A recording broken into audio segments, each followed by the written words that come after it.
नमस्कार, देशोन्नतीमध्ये मी ऐश्वर्या शिंदे आपलं स्वागत करते।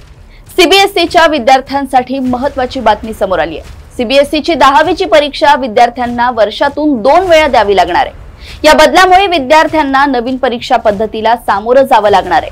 पहिल्या टप्प्यातील परीक्षा फेब्रुवारी तर दुसऱ्या टप्प्यातील परीक्षा मे महिन्यात होणार आहेत। सीबीएसईच्या अधिकाऱ्यांनी दिलेल्या माहितीनुसार फेब्रुवारीमध्ये होणाऱ्या परीक्षेच्या पहिल्या टप्प्यात विद्यार्थ्यांना उपस्थित राहणं अनिवार्य असणार आहे, तर मे मध्ये होणारा परीक्षेचा दुसरा टप्पा विद्यार्थ्यांसाठी पर्यायी म्हणजे ऐच्छिक असणार आहे। ज्या विद्यार्थ्यांना कामगिरीत सुधारणा करण्याची इच्छा आहे त्यांना दुसऱ्या टप्प्यात परीक्षा देता येतील।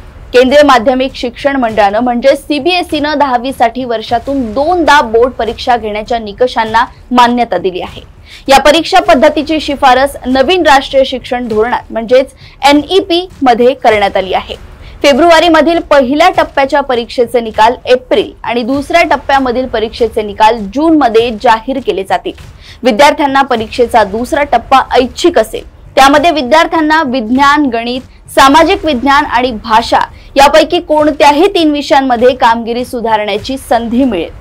हिवाळ्यात बंद राहणाऱ्या शाळांमधील 10वीच्या विद्यार्थ्यांना कोणत्याही एका टप्प्यात परीक्षेला बसण्याचा पर्याय मिळेल।